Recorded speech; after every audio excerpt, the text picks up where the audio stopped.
3 जुलाई को हरियाणा के पूर्व मुख्यमंत्री ओपी चौटाला तिहाड़ जेल से रिहा हुए और उनकी आते ही हरियाणा में सियासी पारा हाई होने लगा। इसी बीच अब ओपी चौटाला का बड़ा बयान सामने आया है। ओपी चौटाला ने कहा कि कौन कहता है मैं चुनाव नहीं लड़ सकता, चुनाव आयोग को निर्णय लेना है और मुझे उम्मीद है मुझ पर चुनाव लड़ने की कोई पाबंदी नहीं होगी। चौटाला ने ये भी कहा कि मैं चुनाव लड़ने की बजाय चुनाव लड़ाने में ज्यादा यकीन करता हूँ। आपको किसने कह दिया कि मैं चुनाव नहीं लड़ सकता? ये तो चुनाव आयोग का निर्णय होगा और मुझे उम्मीद है कि मुझ पर चुनाव लड़ने की कोई पाबंदी नहीं होगी, लेकिन मैं चुनाव लड़ने की बजाय चुनाव लड़वाने में ज़्यादा यकीन रखता हूँ।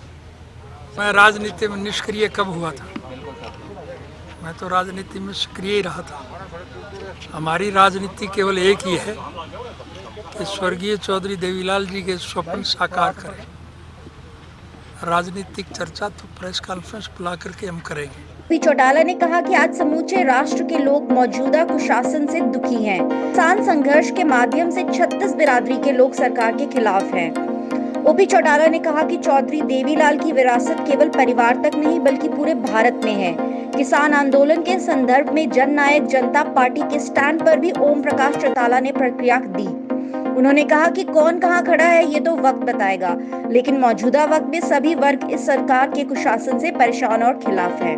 आज समूचे राष्ट्र के लोग जो है मौजूदा कुशासन से दुखी हैं, परेशान हैं। और ये मेरे कहने की ज़रूरत नहीं, प्रत्यक्ष में प्रमाण आपके सामने है कि इस किसान संघर्ष के माध्यम से आज 36 बिरादरी के लोग जो हैं वो इस आंदोलन में सरकार के खिलाफ है। सर, कहा यह भी जा रहा है कि आप चुनाव तो नहीं लड़ सकते मगर किंग मेकर की भूमिका में रहेंगे। विरासत जो है केवल उनके परिवार तक नहीं, सारा भारतवर्ष उनका परिवार है और उनकी हार्दिक इच्छा रही है सदाई कि लोगों की मूलभूत ज़रूरियात रोजी रोटी, कपड़ा, शिक्षा और स्वास्थ्य का प्रबंध सरकार की तरफ से किया जाए। इसके लिए उन्होंने सारी उम्र संघर्ष किया और ये उनका लगाया हुआ पौधा है।